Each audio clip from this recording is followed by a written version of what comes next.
Doctor Sudhanshu Trivedi, Bhau Torsekar, Kapil Mishra, Amitabh Agnihotri, आनंद Ranganathan, Shantanu Gupta, Vishnu Shankar Jain, major गौरव आर्या, मीनाक्षी जैन और 100 से अधिक वक्ता एक ही विशाल मंच पर होंगे। इस नवंबर में गुलाबी शहर जयपुर विचारों की अग्नि से एक बार फिर जाग उठेगा। The Jaipur dialogues annual summit 2025 का यह महाआयोजन लौट रहा है, पहले से कहीं अधिक शक्तिशाली और भव्य। ये वह मंच है जहां सत्य और उसका मिलन होता है।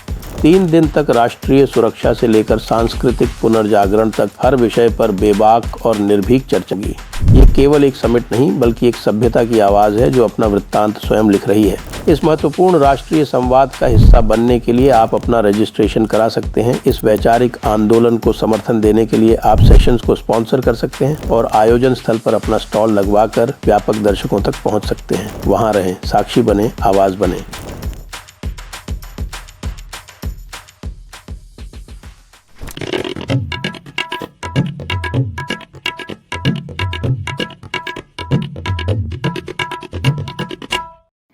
नमस्ते,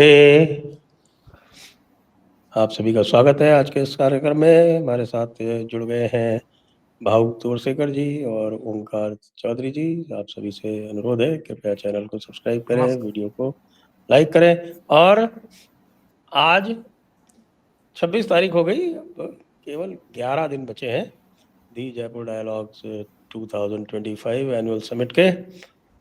और आपको भाऊ भी वहाँ मिलेंगे और ओंकार जी भी वहाँ मिलेंगे। आप लोग जो भी जिन्होंने भी रजिस्ट्रेशन नहीं कराया, क्योंकि अब तो रजिस्ट्रेशन का तो अब स्कोप भी नहीं बचा है, तो उनके लिए समाचार है कि मेन स्टेज पे जितने भी कार्यक्रम होंगे वो सारे के सारे लाइव टेलीकास्ट किए जाएंगे। तो अवश्य आप लोग जो है उस समय उसका आनंद लें। तो आरंभ करते हैं आज का कार्यक्रम। हम भाऊ, बिहार के चुनाव जो है वो काफ़ी जोर शोर से अब चल पड़े हैं और वहाँ पर नामांकन इत्यादि पूरे हो गए, विड्रॉल भी पूरे हो गए और कैंपेन भी चालू हो गई है। लेकिन कैंपेन में हमको राहुल गांधी नहीं दिख रहे हैं, ऐसा क्या हुआ? वो उनका जितना ये था, जिम्मेदारी थी, उन्होंने पूरी कर ली है ना। जो सब उधर केओस करना था वो करके वो निकल गए। मुझे एक बढ़िया कहानी याद आती है, आज बहुत दिनों के बाद एक कहानी सुनाऊंगा। एक राजा था, वो बहुत बूढ़ा हो चुका था और उसको कोई बच्चा संतान वगैरह नहीं थी। तो जो उसकी दरबारी का मतलब क्या होता है, इकोसिस्टम होती है, वो चिंता में थी कभी आगे चलकर क्या होगा, क्योंकि राजा होगा तो इकोसिस्टम के लिए सिक्योरिटी होती है ना। तो वो सब इकोसिस्टम यानी दरबारी जाकर बोले, महाराज आगे चलकर क्या होगा, राज कौन चलाएगा, राजा कौन होगा?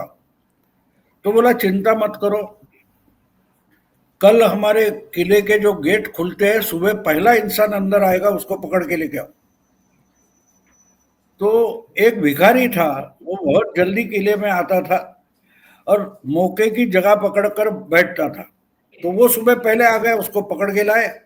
बोले महाराज आपने बोला था, वो पकड़ के लाए। बोले क्या कपड़े हैं, क्या बाल है, जरा इसको साफ सुथरा करके बाल वाल काट करके लाओ। तो लाए, उसको सामने हाजिर कर दिए। बोले हाँ, ये आगे चलकर मेरी मौत होने के बाद ये राज करेगा। तो आहिस्ते आहिस्ते राजा बूढ़ा होकर मर जाता है और ये राजा हो जाता है। तो पूरी इकोसिस्टम वहां आकर खड़ी हो जाती है कि भाई आप बोलिए, आपके ऑर्डर पर चलेगा तो कैसे चलेगा, क्या करना है? बोले क्या करना है? वो बाजार में बैठने वाले लोग हैं, इधर उधर घूमने वाले, उन सबको आज से हलवा पूड़ी खिलाओ, बेचारे भूखे रहते हैं, रोज उनको हलवा पूड़ी खिलानी है। अब 8-10 दिन जाते, वो हलवा पूड़ी खा के भी लोग तंग आ जाते। बोले क्या रोज हलवा पूड़ी खाएंगे? तो ये हलवा पूड़ी वाला देखा नहीं तो लोग भाग जाते। तो ये फिर इकोसिस्टम क्या करे भाई अभी? तो बोली कोई बात नहीं, छोले पूरी खिलाना शुरू करो। तो 8-15 दिन के बाद छोले पूरी शुरू हो जाती है, फिर और कुछ शुरू हो जाता है, पराठा शुरू हो जाता है। ऐसे होते होते खजाना खाली हो रहा है। तो दरबारी इकोसिस्टम आकर बोलते महाराज लोग तो ये हो चुका है, खजाना खाली हो रहा है, वो उसकी चिंता मत करो, राजा मैं हूँ, राजा मैं हूँ, मैं बोल रहा हूँ वो करो। फिर एक ऐसी बात आती है, तो बोले बाजू वाला राजा है वो कब्जा करना चाहता है, उसकी सेना निकल पड़ी है। फिर बोलते हैं कि आके कि भाई देखो ये आप कर रहे हो, लेकिन उसके कोई सिक्योरिटी का बंदोबस्त नहीं है, वो तो किले के गेट तक आप पहुंचा है। तो बोला कोई बात नहीं, कोई बात नहीं। वो दूसरा राजा आकर पूरा किला कब्जा कर लेता है, तो फिर इकोसिस्टम आती है। बोले राजे महाराज क्या करना है? बोले जिस दिन मुझे पकड़ कर लाया था गेट पर से, वो मेरे फटे हुए कपड़े कहाँ हैं? वो मेरी वो एक कटोरा था वो कहाँ है? तो बोला वो तो वहां रखा है गोडाउन में। अच्छा वो लाओ। वो लाते हैं, वो पहनता है। बोले महाराज आप कहाँ निकले? मैं बोला वो नाके पर बैठने चला, वो भीख मांगने। अब बाकी कुछ बचा है तुम चलाओ।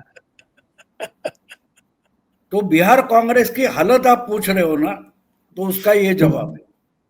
जो करना था राहुल ने कर लिया। अब बाकी कुछ वो अल्लाह बरू हो, गहलोत हो, उन्होंने संभालना है। पप्पू यादव हो, कन्हैया कुमार हो, ये बिहार कांग्रेस आपकी है, संभालो। मैं चला नाके पर जाकर कोलंबिया गया, वेनेजुएला जाकर भीख मांगने बैठ जाऊंगा। तो राहुल गांधी ने क्या किया है, इसका ये जवाब है।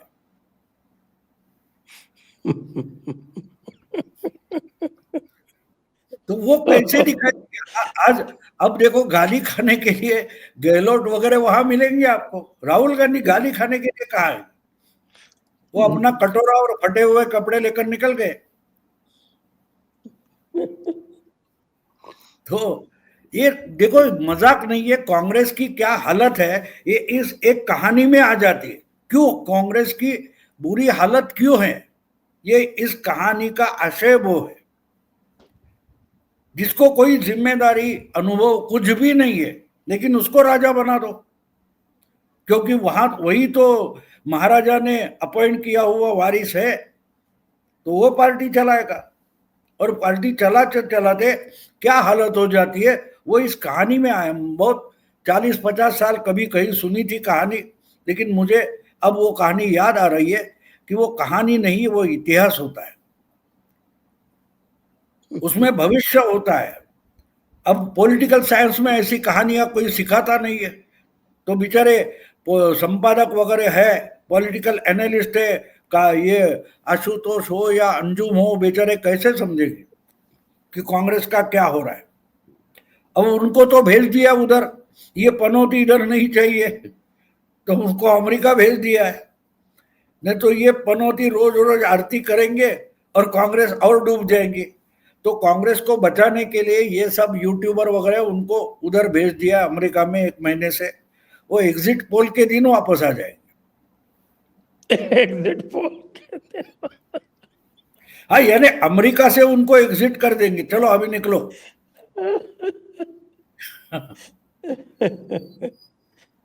कोई स्टेटमेंट भी नहीं दिखाई पड़ रहा है, कम से कम कुछ ट्विटर पे बोल दिया करते, कुछ करते, वो भी कुछ नहीं पता चल रहा है। नहीं, वो जोर शोर से चल रहा है। बीच बीच में थोड़ा बोलते गलती हो गई है, लेकिन ठीक है, संभाल लिया है।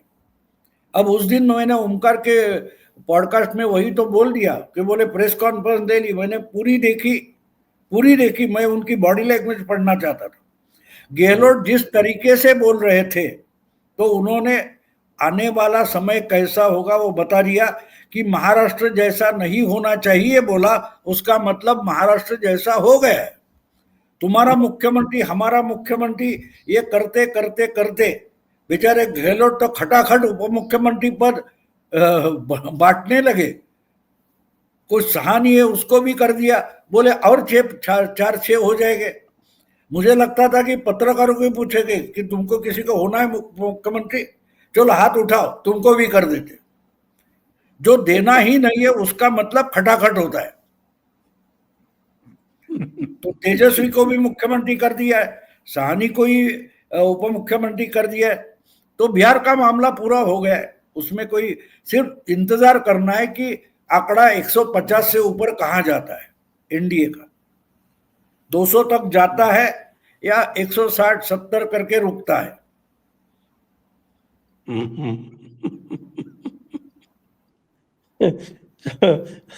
ओंकार जी, अभी तो जो है उनके झगड़े पूरी तरह से निपटे तो है नहीं, इतना सारा गए वो गहलोत जी और सब कुछ करने के बाद ही आरजेडी का तो एक भी नॉमिनेशन वापस नहीं हुआ, कांग्रेस का ही एक वापस लेना पड़ा। बाकी अभी फ्रेंडली फाइट चालू है 10 स्थानों पर। 3 महीने से सर्वे कराए जा रहे थे कांग्रेस की तरफ से, और 3 महीने के सर्वे का नतीजा ये था कि जरा ये पता करो कि किस जिले में कौन सी मजबूत सीट है जो हम आरजेडी से ले सकते हैं, हड़प सकते हैं, ताकि उस पर जीत हासिल कर सकें। वो सब कवायद करके भेजी गई थी एक सूची, और उस पर लड़ाई झगड़े शुरू भी हुए, लेकिन हुआ वही जो लालू ने और तेजस्वी ने चाहा। ये तो जिस समय ये सब समस्याओं का समाधान करना था, मलेशिया निकल गए, फिर लैटिन अमेरिका के 3 देशों की यात्रा पर निकल गए। 2-3 दिन तक तो कैमरों पर दिखाई दिए कि हाँ कुछ कुछ कर रहे हैं, लेकिन फिर 12 दिन गायब रहे, कैमरों पर भी नहीं आए। कहाँ थे, कहाँ नहीं थे, ससुराल में थे या कहाँ थे, कुछ कह नहीं सकते। और उसके बाद जब आए तो फिर चंडीगढ़ दलित राजनीति, फिर रायबरेली वाल्मीकि राजनीति, फिर असम चले गए, एक सिंगर की डेथ हो गई थी। और जब नॉमिनेशन का आखिरी दिन बचा था पहले चरण का, तब अशोक गहलोत वगैरह इनको बुला करके इनसे मंथन हुआ। जब तक वो पटना पहुंचे और तेजस्वी यादव और लालू यादव से मुलाकात की, क्या आगे क्या करना, अब आगे क्या करना है, तब तक बहुत देर हो चुकी थी। और जो आप एक सीट की बात कर रहे हैं, 2 सीटें हैं ऐसी जो इनकी सीटिंग वाली थी और इनके दावेदारी वाली थी, वो दोनों ही इनको गंवानी पड़ी, लूज लूज कर गए उन दोनों सीटों को। और केवल सीटें नहीं साहब, जो प्रभारी बना करके भेजे थे कृष्णा हल्लावरू, वो भी शहीद हो गए, उनको भी बीच में हटाना पड़ा। फॉर्मली तो नहीं हटाया वैसे वो, लेकिन वापस नहीं जा रहे शायद। हटा दिया, अविनाश पांडे को वहां पर प्रभारी बना करके भेज दिया गया है। अविनाश अविनाश पांडे की तो बड़ी भारी उपलब्धियां हैं। तो, तो कांग्रेस किस तरह, और देखिए अनफॉर्चुनेटली इनका मुकाबला किससे होता है। चलिए वहां तो खैर आरजेडी बड़े भाई की भूमिका में रही है, लेकिन मुकाबला कैसे लोगों से है। प्रधानमंत्री नरेंद्र मोदी, गृह मंत्री अमित शाह, धर्मेंद्र प्रधान से लेकर के तमाम इनके रणनीतिकार, जिन्होंने अलग अलग राज्यों में जाकर के जहां टफ फाइट थी उसको आसान बना दिया, आसान जीत में तब्दील कर दिया। और किससे मुकाबला है, आरएसएस के पूरे कैडर से, जिसने हरियाणा में काम किया, जमीन पर काम किया, जिसने महाराष्ट्र पर जमीन पर काम किया, जिसने दिल्ली में अपना पूरा जो है कैडर को नीचे जमीन तक, बूथ लेवल तक, बल्कि घर घर तक पहुंचाने का काम किया। और जो कमियां खामियां रहती हैं, जो लोगों की थोड़ी बहुत नाराजगियां होती हैं या एक्सप्रेशंस होते हैं, उनको जान करके ऊपर तक पहुंचाना, उनके अनुसार फिर संकल्प पत्र बनाना, सारी नीतियां निर्धारित करना। और बिहार में भी आरएसएस का पूरा कैडर लगा हुआ है, बाबू जानते हैं बहुत अच्छे तरीके से। तो इन लोगों से मुकाबला है। और आप क्या कर रहे थे, जिस समय आपकी वहां जरूरत नहीं थी, उस समय आप गाड़ी पर टंकर के और 16 दिन जाया कर रहे थे। किस बेल्ट में आप गए, जिस बेल्ट में आपको जाने की जरूरत ही नहीं थी, वो तो आपके साथ ही हैं। आपको उस बेल्ट में जाना चाहिए था जो आपके साथ पूरी तरीके से नहीं है। जो लोग आपके साथ ही हैं वहां जाने की आपको क्या जरूरत थी। और उसमें भी आपने ऐसे ऐसे कर्म कांड कर दिए, ऐसे ऐसे बयान दे दिए कि लालू यादव का परिवार जो है वो नाराज होकर के घर बैठ गया। आपने वोट चोरी की बात कर दी, वोट चोरी की बात करते ही लोगों के दिमाग में चारा चोरी अपने आप उभर आया। आप एसआईआर का विरोध कर रहे हो, लेकिन ये नहीं बता रहे कि क्यों विरोध कर रहे हो। कोई तर्क तो दोगे ना कोई।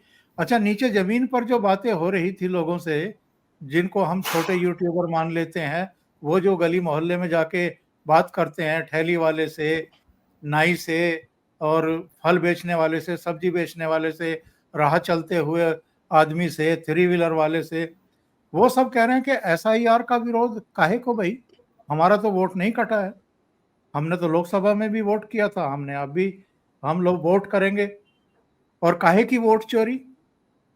तो ये चीजें जो जमीन पर नहीं थी वो सब बातें करके और चुनाव को एक तरीके से बिगाड़ करके राहुल गांधी वहां से निकल गए।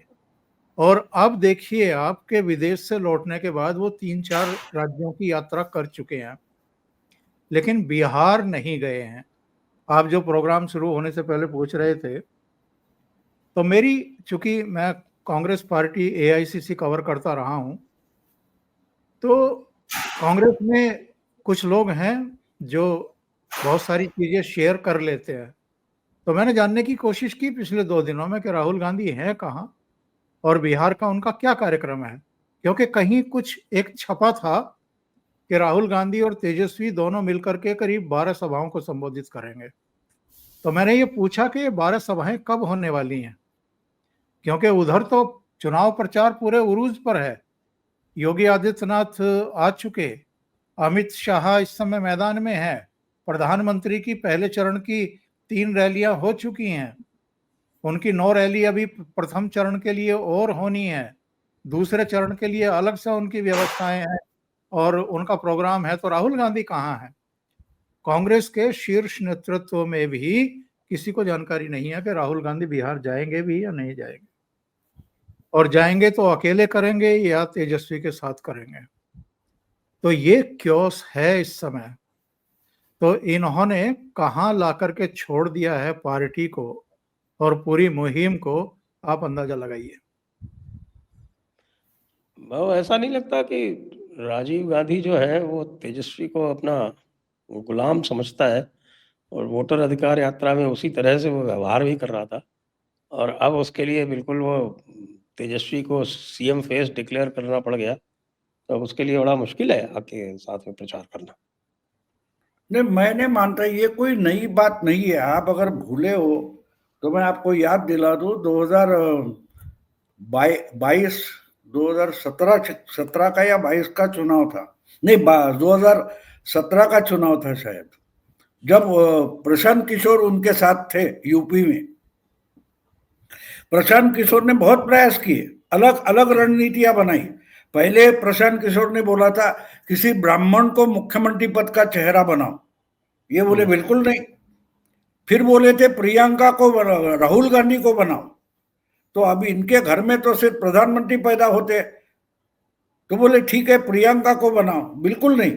फिर शीला दीक्षित जो 15 साल दिल्ली की मुख्यमंत्री रही, उसको ब्राह्मण चेहरा करके बोला था, और जब तक वो वहां जाके वोटर करके अपना नाम रजिस्टर करे तब तक पिक्चर और बदल गई कि भाई अकेले नहीं होने वाला है तो समाजवादी पार्टी के साथ जाओ। तो समाजवादी पार्टी के साथ जब बात हो गई तो इतनी नजदीक टाइम आ गया था कि अखिलेश ने बोला कि ठीक है परसों मैं लखनऊ में प्रेस कॉन्फ्रेंस कर रहा हूं, राहुल गांधी को वहां भेजो, वहां ही गठबंधन डिक्लेयर करते हैं और सीट का बंटवारा बाद में, प्रेस के बाद में करेंगे। ये पहुंचे नहीं राहुल गांधी, वहां पहुंचे नहीं। फिर उस रात को जो खबर मुझे ध्यान है, कम से कम 15 बार प्रियंका वाड्रा ने फोन किया, मैसेज भेजे, अखिलेश ने रिस्पॉन्ड तक नहीं किया। आखिर अहमद पटेल को चार्टर प्लेन से सोनिया गांधी ने लखनऊ भेजा कि भाई जाओ मना लो उसको। तब तक गुस्से में अखिलेश ने 300 सीटें डिक्लेयर कर दी थी यूपी की, समाजवादी पार्टी की। तो जो बचे थे उसमें से कुछ इधर उधर किया, और समाजवादी पार्टी की कम से कम, ओमकार सही बोल सकते हैं, 25 या 30 सीटें थी, वो वापस लेने के लिए तैयार नहीं हुए।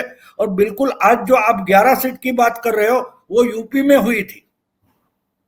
ये मैं इसलिए बोल रहा हूं कि राहुल गांधी ने हार्वर्ड यूनिवर्सिटी से मास्टर ऑफ मिसमैनेजमेंट किया है। How to mismanage the things. तो आप प्रयास करो। हमारे एक बढ़िया सरकास्टिक लिखने वाले मराठी एक लेखक थे, उन्होंने एक बड़े दूसरे लेखक के बारे में लिखा था कि मैं कितनी बार प्रयास करता हूं लेकिन इनके जैसा विषयांतर नहीं कर सकता। तो बोलते बोलते यहां से उठकर सूरज पर भाषण है और चांद पर पूरा लेक्चर देकर निकल सकते हैं। तो राहुल गांधी वैसी चीज है, उनको समझना मुश्किल है। तो इसलिए जो कुछ हुआ है, तेजस्वी वगैरह आप क्या बात कर रहे हो, कौन तेजस्वी? ये सब हमारे गुलाम हैं। जो शरद पवार ने उनका वर्णन किया था, राजदीप सरदेसाई और आज तक का साहिल करके जो हमारा मुंबई का रिपोर्ट है, ब्यूरो चीफ है साहिल जोशी, उसके साथ मराठी में बात करते हुए शरद पवार ने आज के कांग्रेस की बिल्कुल सही हालत कही थी कि जो आपके यूपी में बहुत सारे ऐसे पुराने जागीरदार सरंजामदार है, वो अपनी हवेली में रहते हैं और हवेली की मरम्मत करने के लिए भी पैसे नहीं है, लेकिन सुबह उठेंगे और आंगन में खटिया डालकर बैठ जाएंगे। कोई आएगा तो उसको बोलेंगे वो पहाड़ दिख रहा है ना, वहां से यहाँ की नदी है, वहां तक पूरा इलाका हमारा था। पवार बोले, क्या बोलेंगे? पहाड़ से लेकर नदी तक हमारा इलाका था, है नहीं, है नहीं। ये जो उन्होंने बोला था, और उतनी ही बात नहीं है, आपने बोला इसलिए मैं रेफरेंस दे रहा हूं। मुझे याद है कि 2014 का चुनाव हारने के बाद आज के उनके सलाहकार, बड़े बुद्धिजीवी जयराम रमेश ने टाइम्स ऑफ इंडिया को इंटरव्यू दिया था। उसमें बोला था सल्तनत तो निकल गई लेकिन अभी भी सुल्तान बने बैठे हैं। ये मेरे शब्द नहीं है, आप गूगल करो तो आपको टाइम्स का वो इंटरव्यू मिल सकता है जयराम रमेश का। ये दूसरा कोई नहीं, घर का बोल रहा है। तो ये राहुल गांधी की माइंडसेट है। वो कहते कि कौन बोलता है, हम है अभी भी, हम राजा है, होंगे राजे राजकुंवर हम, बिगड़े दिल शहजादे, हम सिंहासन पर जा बैठे जब जब करे इरादे। आपको राहुल गांधी समझना है ना, राहुल गांधी के जन्म से पहले 70 साल पहले ये गाना लिखा गया है, होंगे राजे राजकुंवर हम, यानी भले चुनकर आए हुए प्रधानमंत्री वो रहेंगे, लेकिन हम जब सब सोचते हम सिंहासन पर जा बैठे जब जब करे इरादे, सूरत है जानी पहचानी, दुनिया वालों को हैरानी। इससे और मैं राहुल गांधी के बारे में क्या बोल सकता हूं, जो 420 फिल्म में 70 साल पहले डिक्लेयर कर दिया राहुल गांधी क्या है। तो तेजस्वी वगैरह गुलाम भी नहीं है, कचरा है, फेंकने की चीज है, यूज इट, थ्रो इट। अब इनको लगता है इनकी भी लाचारी होती है, इनकी भी लाचारी होती है ना, क्योंकि इनको मोदी के खिलाफ जाना है, बीजेपी के खिलाफ लड़ना है, और सबसे बड़ी पार्टी विरोधी में कांग्रेस की है। क्या करेंगे बेचारे? यहां कुआं है वहां खाइए बोलते हैं ना, बिल्कुल ऐसी हालत है। क्योंकि आप सेक्युलरिज्म की गलत डेफिनेशन बनाकर उस पर चल पड़े हो। तो आपके लिए मोदी जी ने राहुल गांधी नाम का राहुकाल शुरू कर दिया है, तो उससे निकलो, जैसे निकलना है निकलो। इसकी परवाह ना अमित शाह करेंगे ना मोदी करेंगे। वरना कभी कभी मुझे लगता है, कभी कभी कि अगर कांग्रेसी लोग है या गांधी परिवार है, उनको कांग्रेस का रिवाइवल करना है, तो जितने आज CWC में बैठे हैं कांग्रेस वर्किंग कमेटी में, उनको लात मार के भगा दो, और उनकी जगह हमारे अशोक वानखेड़े है, अजीत अंजुम है, आशुतोष है, इन सबकी एक वर्किंग कमेटी बनाओ कांग्रेस की, शायद वो रिवाइव कर सकते हैं। क्योंकि मीडिया, कांग्रेस तो मीडिया में चलानी है ना, चुनाव में कहा कांग्रेस बनानी या चलानी है। इनकी कांग्रेस जो चलानी है वो मीडिया में चलती है, और जितनी जोर शोर से वो बेचारे कांग्रेस चला रहे, उतनी तो कांग्रेस का कोई लीडर भी नहीं चलाता, इतनी कांग्रेस अच्छी तरीके से माहौल बनाने में मीडिया में जो बैठे हैं इकोसिस्टम वो चलाती है, तो उनको ही डायरेक्टली वर्किंग कमेटी में ले लो, कांग्रेस का सर्वाइवल हो जाएगा, रिवाइवल भी हो जाएगा। हाँ, चुनाव में नहीं, मीडिया में। वैसे आपकी सलाह लगता है किसी को लग गई होगी, तो बाकी वर्किंग कमेटी तो नहीं, लेकिन अभी अमेरिका में 7 बड़े वीर पत्रकार जो हैं, जिसमें हमारे आशुतोष और ये अभय दुबे और इस तरह के लोग शामिल थे, इनको सबको बुलाया गया था कैलिफोर्निया में। और कैलिफोर्निया में उनकी डिस्कशन हुआ। डिस्कशन क्या था? टॉपिक भारत में आज की पत्रकारिता, और उसमें बड़े बड़े ज्ञान दिए गए। मेरे ख्याल से पता होगा ओंकार जी को। हाँ, नहीं, भाऊ अभी जिक्र कर रहे थे उस चीज का, तो मेरे प्रोग्राम में भी हल्का सा डिस्कशन हुआ था इस पर। देखिए, उसी का तो कह रहे थे भाऊ कि इनको एक्चुअल में वहां ठेल करके भेजा इसलिए गया है कि यहाँ ये चुनाव खराब ना करें। मतलब तो वो तो जितना आगे वापस आ गए, तो 19 तारीख को थी। जी जी जी। हाँ, तो फिर प्रोग्राम में कुछ संशोधन हुआ होगा, क्योंकि राहुल गांधी मोर्चे पर नहीं जा रहे, मैदान में नहीं जा रहे हैं, तो किसी ना किसी को तो मुहिम का अगुवा बनना है ना। तो अब ये सत्य असत्य और ये सब अपने अपने चैनलों पर बैठ करके अपना शुरू करेंगे कुछ ना कुछ। एक्चुअल में ये क्या है कि कांग्रेस ने अपनी गलतियों से या पिछले परिणामों से, और मैं अब ये भी नहीं कहूंगा कि पिछले परिणामों से, क्योंकि आप देखो ना कि कब से कांग्रेस कई बड़े राज्यों की सत्ता से ही बाहर है, दूर है।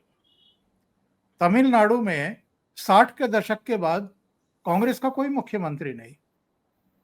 पश्चिम बंगाल में मेरे विचार से सिद्धार्थ शंकर रे के बाद कोई मुख्यमंत्री नहीं। और इसी तरीके से उत्तर प्रदेश में नारायण दत्त तिवारी के बाद कोई मुख्यमंत्री नहीं। बिहार में जगन्नाथ मिश्रा के बाद कोई मुख्यमंत्री नहीं। तब तो नरेंद्र मोदी नहीं थे पिक्चर में, तो नरेंद्र मोदी को गालियां क्यों दे रहे हो? अपने आप को गालियां दो। कौन सी कमियां रही हैं कि एक एक करके आप सारे राज्यों से साफ होते जा रहे हो? और बाकी राज्यों का उल्लेख क्या करें? बिहार का ही देख लीजिए, बिहार को कैसे चौपट किया है राहुल गांधी ने। जो थोड़ी बहुत एक संभावना हो सकती थी फाइट की, अगर बेहतर समन्वय होता, संवाद होता, जिस तरीके से अमित शाह कभी उपेंद्र कुशवाहा को बुला करके, कभी चिराग पासवान को बुला करके, कभी जीतन मांझी को बुला करके तमाम तरह की पेचीदगियों, समस्याओं और जो भी आपकी इनकी उम्मीदें थी कि हम इतनी सीटों पर लड़ेंगे, हमारे पार्टी वर्कर्स का हम पर इतना प्रेशर है, या जिन जिन क्षेत्रों में हमने बेहतर काम किया है, जहां हमारी संभावनाएं हैं, उन पर बैठ करके डिस्कशन किए हैं ना इन्होंने। तो वहां डिस्कशन करने के लिए, गंभीरता से इनकी बात सुनने के लिए एक आदमी है, अमित शाह नाम है उसका, और दूसरे लोग हैं, दूसरे स्तर पर भी हैं। एक पूरा तंत्र विकसित करना होता है, यानी विधानसभा क्षेत्रों में भी, जिलों में भी, संसदीय क्षेत्र में भी, उसके तहत कितनी विधानसभाएं आ रही हैं, वहां पर भी एक तंत्र विकसित करना होता है। जिला स्तर पर और प्रदेश स्तर पर तो पूरा मैकेनिज्म होता ही है।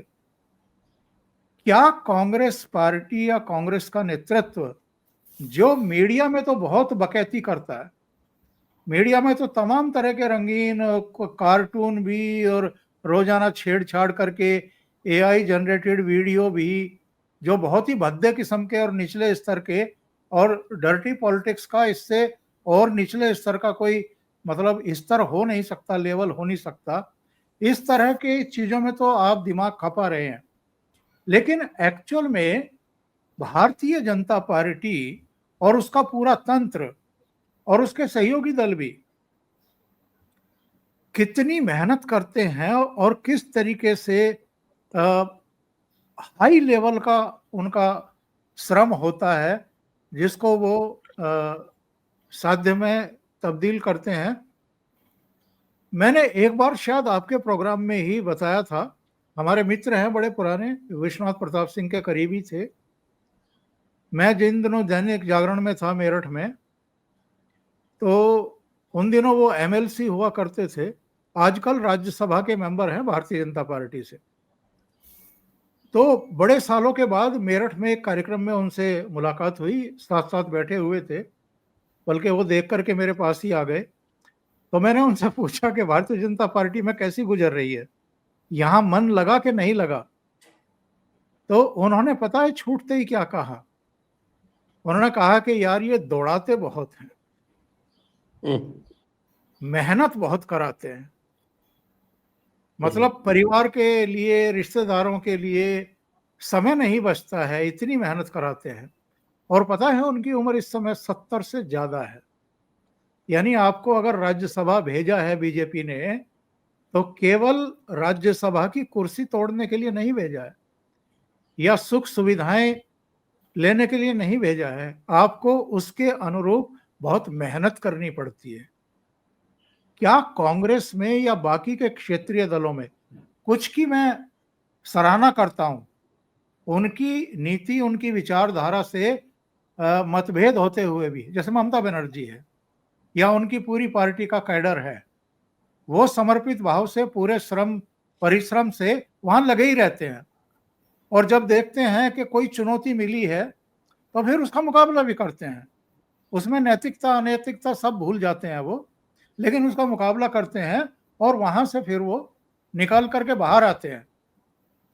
बहुत सारे क्षेत्रीय दल जो वंशवादी परिवारों की विरासत की वजह से ही जाने जाते हैं और खड़े हुए हैं, और ना भूलें ये सब, इनमें से अधिकांश कांग्रेस की कीमत पर खड़े हुए हैं अलग अलग राज्यों में। तो इनमें भी लगभग वही बीमारी अब आ गई है अगली पीढ़ी में। मेहनत नहीं करना है, बकैती करना है सोशल मीडिया के जरिए, या गालियां ही बकना है। पर जिसको आप गालियां बक रहे हो, जरा उनसे ये तो सीख लो, ये तो रिसर्च कर लो उनके बारे में कि वो क्या केवल जब चुनाव आते हैं तभी भाषणबाजी करते हैं, तभी प्रेस कॉन्फ्रेंस करते हैं, तभी सोशल मीडिया पर सक्रिय होते हैं, या वो निरंतर एक उन्होंने अपनी एक आदत बना ली है, एक प्रणाली विकसित कर ली है कि हर दम, जैसे वो राज्यसभा के मेंबर कह रहे थे कि यार दौड़ाते बहुत है, तो हर स्तर के कार्यकर्ता को, नेता को इसी तरह काम सौंपे जाते हैं, भूमिका सौंपी जाती है। वो सतत लोगों के बीच में रहते हैं, वर्कर्स के बीच में रहते हैं, उनको झंझोड़ते रहते हैं, उनको भगाते रहते हैं। तो चुनाव ऐसे ही नहीं जीते जाते हैं। बड़ा आसान होता है ये कहना कि साहब वोट चोरी कर ली, या चुनाव आयोग ने नरेंद्र मोदी के साथ मिलकर के मैच फिक्सिंग कर ली। पर जरा अध्ययन करिए जमीन पर जाकर के कि किस स्तर से लेकर के किस स्तर तक इनका पूरा तंत्र चुनाव में जुटता है, खपता है और परिणाम देता है हर बार। लेकिन ये सीखने को तैयार नहीं है, क्योंकि मेहनत करना इनकी आदत में नहीं है, इनकी नेचर में नहीं है। तो जब टॉप लेवल पर चुनाव के समय आपका नेता मलेशिया और लैटिन अमेरिका के देशों में घूम रहा है, तो बाकी लोगों को क्या पड़ी है? नहीं, ये तंत्र के बारे में, और कल हमारे रिश्तेदारी में हम बैठे थे, बहुत 8 साल बाद मेरे रिश्तों वाले लोगों के साथ में बैठा था। हमारी भांजी है, गायनाकोलॉजिस्ट है, दोनों भांजियां गायनाकोलॉजिस्ट है। तो वो इनकी बीजेपी वालों की आरोग्य आघाड़ी करके काम करते। तो एक नाना पालकर रक्त पेढ़ी है, ब्लड बैंक है, उसके आधार पर वो करते। तो बहुत कम दामों पर डायलिसिस वगैरह चलाते। अब मैंने बोला तू कब ज्वाइन इसमें गई? तो बोले नहीं, मेरा टाइम होता है, अच्छा टाइम जाता है, वहाँ अच्छे लोग मिलते हैं। तो वो पार्टी पॉलिटिक्स में उसको बिल्कुल इंटरेस्ट नहीं है, लेकिन 2-4 घंटे बचते हैं, अगर उसका सदुपयोग होता है तो क्यों ना मैं ज्वाइन करूं। अब वो उसके खुद के पेशेंट होते हैं, उस ब्लड बैंक में जाती है और कुछ करती है, तो उसमें जितने लोग कनेक्ट होते हैं उनके साथ अपने आप ये बातें हो जाती है। तो एक एक वोटर आहिस्ते आहिस्ते कन्वर्ट होता है। वो चुनाव के दिन 5 साल 4 साल के बाद काम आएगा। अब ये बच्ची जो है हमारी डॉक्टर, वो झंडा लेकर दौड़ेगी नहीं बिल्कुल, लेकिन उसकी एक आस्था है बीजेपी में। और आस्था कैसे पैदा हुई? हिंदुत्व वगैरह नहीं, मेरे 2 घंटे इधर उधर कोई टीवी देखूं या ये करूं उसके बजाय वहां अच्छे जाते हैं। मैं दुनिया के लिए समाज के लिए कुछ काम कर रही हूं, इसका इस्तेमाल आराम से कर लिया है। लेकिन वो अगर समझो एक वोट भांजी हमारी, वो अगर इनको 100-200 वोट लाकर देगी तो उसके लिए क्या मोदी ने या देवेंद्र फडणवीस मेहनत नहीं कर रहा है? उसके पास जो अच्छे काम के लिए टाइम देने की इच्छा है, उसके लिए अपने प्लेटफॉर्म या आउटलेट बनाया। पार्टियां ऐसे बनती है। इसकी गंधवारता भी मैं मानता हूं कि कांग्रेस में नहीं है। एक समय था, हम जो पुराने गांधीवादी संस्थाएं वगैरह देखती है, आज जो सिर्फ सब्सिडी पर चलती है, वो जब पैदा हुई शुरू हो गई गांधीवादी संस्थाएं, उस वक्त कोई उनको सब्सिडी ब्रिटिश गवर्नमेंट नहीं दे रही थी। आज वो फक्त सिर्फ सब्सिडी निकालने का केंद्र बन गई। तो वो जो कांग्रेस के ऑर्गेनाइजेशन का ब्रॉड बेस था, वो आज बीजेपी ने इख्तियार किया है। इसका इनको पता तक नहीं है। इनको लगता है बीजेपी यानी मोदी या अमित शाह या मोहन भागवत। नो, हजारों हजारों लोग अपनी जगह काम कर रहे हैं और अपने लिए काम कर रहे हैं, ना बीजेपी के लिए ना आरएसएस के लिए। वो अपने सेटिस्फेक्शन के लिए काम कर रहे हैं। और मेरा सेटिस्फेक्शन है, इसके लिए मुझे जो काम करना है, इसके लिए बीजेपी के पास प्लेटफॉर्म है। मैं आपको और एक पुरानी बात बोल दूं, जब मैं मार्मिक में संपादक था, बाला साहब के साथ कांटेक्ट होता था, तो एक बार हमारी चर्चा ऐसी, पार्टी कैसे बनती है, ऑर्गेनाइजेशन कैसे बनता है, आंदोलन हिंसक क्यों होता है, वगैरह वगैरह हम बातें कर रहे थे। तो उन्होंने मुझे समझाया कि देख, मेरी पार्टी समाजवादियों की नहीं है कि शिविर बराबर शिविर बुलाऊंगा और अभ्यास वर्ग होगा, या जैसे आरएसएस का चलता है वैसा नहीं है। बोले 12-13 साल के बाद जो बच्चा जवान हो जाता है, उसको मस्ती आ जाती है, तो उसको लगता है कहीं तो कहीं पत्थर मार दो। यानी जो बच्चा जवान किशोरावस्था में होता है, वो कुछ ना कुछ डिफाई करना चाहता है, तो पत्थर मारने का प्रोग्राम सिर्फ शिवसेना के पास है। वो अपने आप मेरे पास आ जाता है। तो शिवसैनिक कैसे बनता है, ये बाला साहब की ये जो डेफिनेशन है, वो आपको अजीब लगेगी, लेकिन उनको जो गुस्सा आता है, वो गुस्सा चैनलाइज करना जरूरी है। और इसीलिए शिवसेना के पास पहले 10 साल कोई मुख्यालय नहीं था, लेकिन मुंबई के गली कुचे में शिवसेना की शाखा थी। वो शिवसेना मुंबई ठाणे में फैली। अब ये जिनको पता, ये तो गांधी ने क्या किया था, अरे तुम टीचर हो तो अच्छा बच्चों को टीचर अच्छा सिखाओ, पढ़ाओ, अच्छा अगली जनरेशन अच्छी होनी चाहिए, उनके सदिच्छा का इस्तेमाल किया था। ये सदिच्छा भूल गए। आपकी गलती दिखाई को राजन्ना कोई था कर्नाटक का, उसकी मिनिस्ट्री निकाल ली। यानी तेरे पास दिमाग है, इसको धक्के मारकर बाहर निकालो। इस ढंग से ये संगठन बनाते। तो आपको ये समझना चाहिए कि ये ज्यादा से ज्यादा बिगाड़ते हैं। आप बनाओ, मैं बिगाड़ूंगा। हम बच्चे थे तब हमारे मुंबई में चाल में दिवाली आती तो रंगोली बनाते थे, बहनें हो या माँ हो, तो उस पर एक लकड़ी का पाट होता है, वो रखते थे। क्यों? इधर उधर दौड़ते और रंगोली खराब ना हो जाए। तो वो बनाएंगे, हम बिगड़ेंगे। तो वो राहुल गांधी वैसा बछड़ा है, कहाँ घूमेगा कहाँ दौड़ेगा पता नहीं, बनी बनाई रंगोली है, उसका सत्यानाश कर देगा। तो वही तो बिहार में जाकर किया है। लालू रंगोली बना रहा है, अच्छा राबड़ी देवी को भी कलर डालने को बोलो, मैं बाद में आता हूं और उसका सत्यानाश कर देता हूं। तो वो कर दिया। भाव में भाव और में एक एक मैंने मुझे लगता है शायद मैंने ओमकार के पॉडकास्ट में एक उदाहरण दिया था कि लोहार की भट्टी में जब आप लोहा डालते हो तो लाल लाल हो जाता है, और लाल लाल होने के बाद उस पर हथौड़ा मारना है। तो वोट चोर वगैरह कुछ पलायन या रोजगार इस पर सब किया, लोहा गर्म किया और डाल दिया पानी में, निकल गए कोलंबिया। समझे आप क्या हुआ है बिहार में कांग्रेस का क्या हुआ है? ये अगर समझना है तो किसी लोहार के भट्टी के पास जाकर खड़े रहो, और जो लाल होता है लोहा उसके बाद बोलो उसको कि फिर पानी में डाल, तो पानी में डालने के बाद लोहा फिर से अपनी जगह पर आ जाता है। बस राहुल गांधी वो काम करते, दूसरे को बोलेगे भट्टी जलाओ, लोहा गर्म करो, और उठाएंगे और पानी के कटोरे में डाल देंगे। एक बात पूछनी थी भाऊ आपसे, अभी महाराष्ट्र में बता रहे हैं कि साहब कोई 2 लाख राशन कार्ड जो है वो कैंसिल कर दिए गए। कल मैं देख रहा था, किरीट सोमैया आके प्रेस कॉन्फ्रेंस भी कर रहा था, लेकिन इस पे जो है वो शिवसेना तो चिंतित होगी, लेकिन ममता जो है इससे बहुत ज्यादा चिंतित है। क्यों भाई? बिल्कुल, ये हर तरीके से चल रहा है। राशन कार्ड बोगस बनाया जाता है, फिर राशन कार्ड के आधार पर ये बनेगा। ओमकार कौन है? हाँ, भाऊ का कोई फ्रेंड है। भाऊ कौन है? दीक्षित का कोई फ्रेंड है। और दीक्षित कौन है? पता नहीं। तो ये बोगस डॉक्यूमेंटेशन कैसे होता है?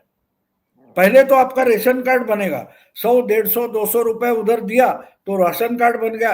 राशन कार्ड के आधार पर आधार कार्ड बन गया। आधार कार्ड के आधार पर और कुछ हो जाता है, फिर उसका जीरो बैलेंस अकाउंट होगा। तो ये जो चलता है ना, वो बेसिकली ढूंढ निकाला है कि इस दुकान में कितने राशन कार्ड है, वो कहाँ है। ढूंढो, एक एक घर जाके इस राशन कार्ड पर जो पता है कितने आदमी है, कितना सामान आता है, वो ढूंढ लो, उस पर काम शुरू हो गया तो अपने आप बाहर आ जाते हैं ना, बाहर आ जाते हैं। और दूसरी बात समझ लो, मैं आज कल परसों मैंने एक वीडियो बना दिया है कि मैंने आपके ही चैनल पर शायद 2 महीने पहले बोला था कि चिकन नेक का गेंडा नेक हो जाएगा, तो वो प्रक्रिया शुरू हुई है। मैंने आपको बोला था, याद है कि ये इधर राजस्थान, पंजाब पर सब मिलिट्री तैनात की गई है, लेकिन जब युद्धाभ्यास जो ऑपरेशन टिस्टा या कुछ चल रहा था वो आसान नहीं है। तो जो खबर मेरे पास आई है, वो चिकन नेक जो है कुछ चंदागढ़ या ऐसा कुछ है, वो कुछ 25 किलोमीटर का इलाका जोड़ लिया है। ऐसी खबर है, पक्की खबर नहीं है, लेकिन ये खबर मेरे सुनने में आई है कि जो चिकन नेक है वो 22 किलोमीटर था, वो शायद कुछ 50 किलोमीटर 55 किलोमीटर तक चौड़ा किया गया है।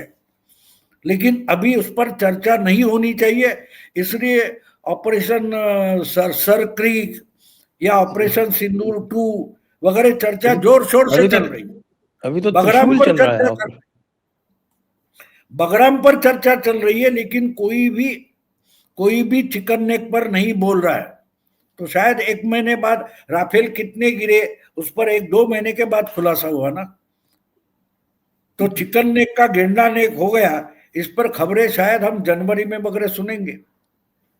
लेकिन ये हो रहा है, कुछ 40-25 चौकियां बांग्लादेश की कब्जा की गई है, और डेस्परेटली चाइना को बांग्लादेश का जनरल बार बार पूछ रहा था कि तुम्हारे सैटेलाइट से देखो कुछ गड़बड़ है क्या, क्योंकि हमारे बॉर्डर से खबरें आ रही है। तो चाइना बोल रहा था कि ऐसा कुछ सैटेलाइट में नहीं दिखाई दे रहा। तो उसका कारण ये था, चाइना का जो क्या बोलते हैं उसको सैटेलाइट है, वो भी हैक किया गया है। ये खबरें हवा में है, अभी मैं इसका कोई कंफर्मेशन सबूत नहीं दे पाऊंगा, लेकिन जो मेरे पास खबरें हैं मैं बोल रहा हूं। और इसलिए दुनिया में इसका क्या बवाल वगैरह खड़ा नहीं हुआ है, और वो खड़ा ना हो इसलिए बगराम पर बवाल खड़ा किया जा रहा है, सर क्रीक पर बवाल खड़ा किया जा रहा है, ताकि चिकन नेक पर किसका ध्यान ना हो। ये तरीका होता है। मोदी पार्टी चलाए या देश चलाए, उनका तरीका एक ही होता है, पहले आपका ध्यान भटकाओ और जो करना है कर लो। तो जो अब ये जो है, ये राहुल गांधी के राहुल गांधी 100 इकट्ठा करो तो भी ये पता नहीं चलेगा उनको। तो SIR की एक्सरसाइज अब बंगाल में शुरू होने वाली है ओंकार जी, और करीब ममता तो करीब पहले तो कह रही थी कि साहब के यहाँ दंगे हो जाएंगे, लेकिन जब ये अभी आरंभ करने के निर्देश जारी हुए तो कुछ बोल नहीं रही है, क्या बात है? देखिए, ममता बनर्जी को बहुत अच्छे तरीके से पता है, जिनको वो संबोधित करने के लिए इस तरह की धमकियां दे रही थी, उतना काम उन्होंने कर लिया। अब जब ये प्रक्रिया शुरू होगी, उन्हीं के अधिकारियों के जरिए, उन्हीं के तंत्र के जरिए होगी, जो चुनाव आयोग के मातहत काम करता है। नियम, कायदे, कानून, संविधान सब कुछ बड़ा स्पष्ट है, और अगर इसमें उन्होंने बाधा बनने की कोशिश की तो इससे सुनहरा मौका नहीं होगा केंद्र सरकार के पास कि पिछले सारे पाप धो लिए जाएं। यानी जितने आरोप लगे कि भाई 356 का या 355 का उपयोग नहीं कर रही है सरकार, इतनी हिंसा के बावजूद, इतनी अराजकता के बावजूद, इतनी बड़ी बड़ी बातें करके लोगों को उकसाने और भड़काने के बावजूद, तो इस बार केंद्र सरकार मन बनाए बैठा है कि अगर इन्होंने SIR का विरोध किया, उसमें बाधा बनने की कोशिश की, तो निश्चित रूप से ये कदम लिया जाएगा। और ये बात बंगाल की यूनिट भी बीजेपी की कह चुकी है। शुभेंदु अधिकारी का मीडिया में, वो सोशल मीडिया पर वीडियो पड़ा है कि जब तक यहाँ राष्ट्रपति शासन नहीं लगेगा, तब तक निष्पक्ष और तटस्थ चुनाव हो ही नहीं सकते, क्योंकि पूरे तंत्र पर ममता बनर्जी का कब्जा है। चुनाव आयोग चाहे जितनी सख्ती कर ले, लेकिन तंत्र चूंकि ममता बनर्जी के लिए काम करता है, तो वहां पर स्वतंत्र तरीके से चुनाव नहीं हो सकते। और शुभेंदु अधिकारी ने यह भी कहा था कि राष्ट्रपति शासन में ही इस बार चुनाव कराए जाएं। तो ये मौका होगा इस बार, इसलिए वो चुप्पी साध करके बैठेगी। जो उनको कहना था, जहां तक मैसेज देना था, वो दे चुकी।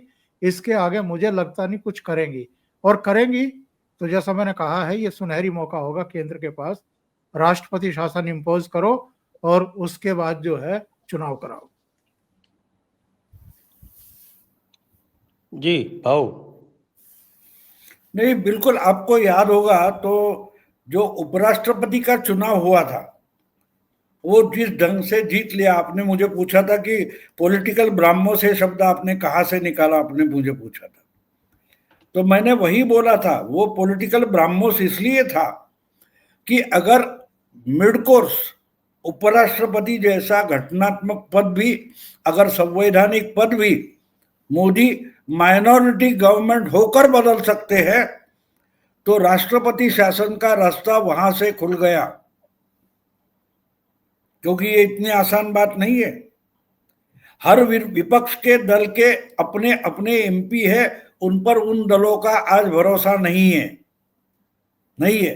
और इसलिए मैं मानता हूं कि ये होगा, और इसमें मेरे मन में कोई शक नहीं है। हाँ, एक बात है और आपको बोल दूं, मैं इससे चिकन नेक के बारे में आपको जयपुर आने के बाद ज्यादा बताऊंगा, लेकिन आप बार बार आजकल खबरें सुनते हैं कि यहां से इतने 80 बांग्लादेशी उठाए वापस भेज दिए, ये उठाए 17 उठाए भेज दिए। वो कहां से भेजे जा रहे, देखो, उनको वापस बांग्लादेश भेजने का जो रास्ता है वो बिल्कुल चिकन नेक के पास का है। गूगल करो, आपको पता चलेगा।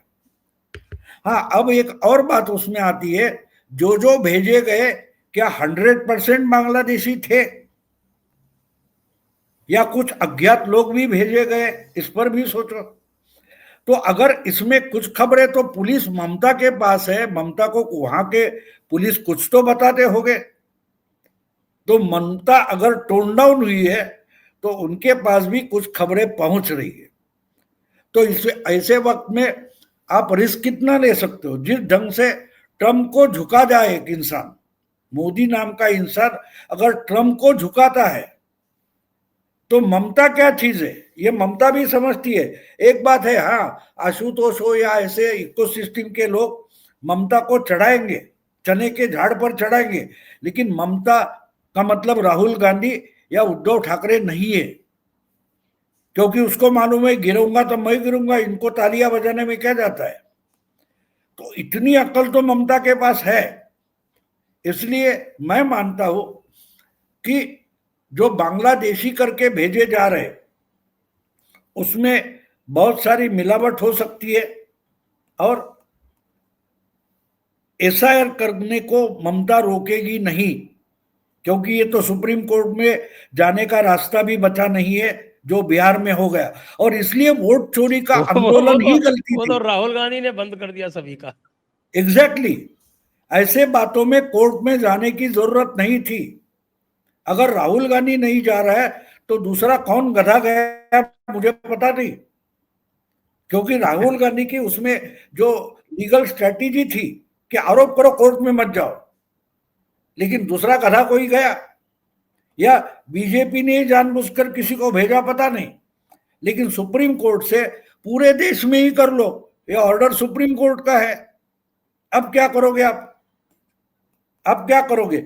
और फिर एक बात जोड़ लो आप, एसआईआर तो होगा, लेकिन एसआईआर को सपोर्ट करने के लिए जो आपने बोला किरीट सोमैया हमारे यहाँ पुराने राशन कार्ड वगैरह ढूंढे जा रहे, तो जहां चुनाव नहीं है वहां के पार्टी को एक काम मिल गया कि झूठे राशन कार्ड ढूंढो, बोगस राशन कार्ड ढूंढो, बोगस आधार कार्ड ढूंढो, और पुलिस के सर पर बैठ जाओ कि भाई इनके आधार कार्ड कैंसिल होने चाहिए, या अगर यहाँ के नहीं है तो कहाँ कौन है, रोहिंग्या बांग्लादेशी, वापस भेजो उनको। यानी एसआईआर के लिए जो पोषक माहौल बनना चाहिए वो पूरे देश में बनना शुरू हो गया, ये समझो।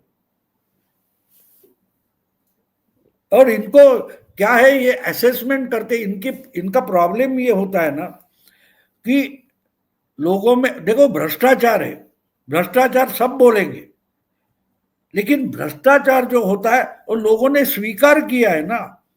भाई कहां तक भ्रष्टाचार है? आपको रेलवे से अर्जेंटली जाना है और टिकट नहीं मिल रहा है, आप तो कहां ना कहीं से पैसा देकर निकालते हो, इसका मतलब आप भ्रष्टाचार को सपोर्ट नहीं करते, लेकिन अपना काम निकालने की जो कोशिश है उसको लोग भ्रष्टाचार नहीं मानते। हाँ, जो दुनिया से संबंध जिनका नहीं है, जो लोगों में जाते आते नहीं, लोगों से संपर्क नहीं करते, ऐसे जो एसी केबिन में बैठकर पीएचडी लिखने वाले हैं, वो डाटा तैयार करते हैं, उस डाटा पर संपादक काम करते हैं, राहुल गांधी को परोसते, राहुल गांधी बोल देते। जो मुद्दे वोट चोरी और 2 महीने से उठाए गए, वो अगर बिहार की आम जनता के मुद्दे है ही नहीं, तो उसका चुनाव पर क्या प्रभाव होगा? हाँ, मीडिया पर प्रभाव होता है, क्योंकि मीडिया को कुछ चटपटा लगाने वाली खबरें चाहिए, तो उसमें खबर बन जाती है। रोमिला थापर तो रोई ना, हमारे देश में आंदोलन ही बंद हो गए। रोमिला थापर का जेएनयू में भाषण क्या है? पिछले 10-12 साल से देश में कोई आंदोलन नहीं हो रहा है। अच्छा, आंदोलन किस लिए होना चाहिए? लोगों के मुद्दे हैं। इसका मतलब जो मुद्दे लेकर आप लोगों में जा रहे हो वो लोगों के मुद्दे नहीं है, वो लोग रिस्पॉन्ड नहीं कर रहे, यानी लोग रास्ते पर आ जाए। इतना बुरा शासन नहीं चाहिए, इसकी खबरदारी मोदी जी ने ली है, बीजेपी ने ली है, और ये समझना जरूरी है। बस वो छोड़कर बाकी चर्चाएं जोर शोर से चलती है, और यहां विपक्ष फंस गया है, वहां विपक्ष फंस गया है। देखो, भ्रष्टाचार या गलती का मुझे बोलिए कि एक जो अवकाशयान भेजा जाता है उसमें एक छोटी सी गलती होती है और कल्पना चावला और उसके साथी मर जाते हैं, तो इतना कैलकुलेटेडली करके भी गलती रह जाती है, तो ये 140 करोड़ लोगों का वोटर लिस्ट बनाना कोई मजाक की बात नहीं है। और आप कहीं तो क्या 50 टन गेहूं मंगवाया और 50 टन गेहूं में आप 2 बोरिया खोलोगे और देखो इसमें 2-4 कंकड़ है, तो ये सारे कंकड़ है ऐसा बोलोगे तो लोग आपको पागल मानते हैं। वोट चोरी का मामला जो है इसमें लोग राहुल गांधी को पागल मानते हैं, ये समझ लो आप। भ्रष्टाचार जो होता है वो बीजेपी वाले भी करते हैं, लेकिन लोग क्या बोलते हैं, अरे कांग्रेस वाले तो खाली पैसा खाकर निकल जाते थे, ये पैसा खाता है लेकिन काम भी करता है, तो वो भ्रष्टाचारी नहीं है। बदली हुई मेंटालिटी है वो, अगर आप समझ लोगे तो। हमारे यहाँ बीजेपी वाले बहुत सारे मुझे फोन करते, ये अरे क्या बीजेपी का सरकार बोलते हो आप, लेकिन ये भी कर रहे हैं भ्रष्टाचार। तो देखो, चने किसी दुकान से एक मुट्ठी भर चने कोई उठाता है तो फर्क होता है, लेकिन कोई टीवी या वॉशिंग मशीन उठाकर लेके जाता है तो उसमें जो फर्क होता है वो आम जनता समझती है। चोरी किसको कहना है। तो इसके बारे में जो पढ़े लिखे ज्यादा होते हैं, चर्चा करते हैं, पेपर्स लिखते हैं, रिसर्च करते हैं, उनको इसका यानी कल एक्सपीरियंस से गया हूँ, उस पर नहीं बोलूंगा क्योंकि रिश्तेदार गाली देंगे, आपको मिलूंगा तो बोलूंगा कि जो पढ़े लिखे होते हैं वो कहाँ गलत होते हैं, उसका कल जीता जागता अनुभव मैंने लिया है। मैं आपको वहां आऊंगा जयपुर में तो बताऊंगा। एक्चुअल में ये वो लोग हैं, कल ऑस्ट्रेलिया पर भारत ने 9 विकेट से जीत दर्ज की है। ये वो लोग हैं जो ये पूछते हैं कि ये 1 विकेट क्यों गिरा। हाँ बिल्कुल सही बात है। नहीं, अरे मोदी में इतनी जादू है तो एक बॉल भी फेस किए बगैर भी जीतना चाहिए, नहीं तो क्या है मोदी में, टीम को तो मैदान में उतरना पड़ा ना, इसका मतलब मोदी में कुछ दम नहीं। तो ये चलता रहे। वो देखो अपने ही अपने काल्पनिक विश्व में मशगूल रहते हैं तो रहने दो उनको, उनको डिस्टर्ब मत करो, उनको डिस्टर्ब मत करो। तो आइए आज की चर्चा को अभी यहीं पर विराम देते हैं। सभी दर्शकों को बहुत बहुत धन्यवाद, भाऊ को, ओंकार जी को भी बहुत बहुत धन्यवाद। जय हिंद, जय भारत, वंदे मातरम। वंदे मातरम।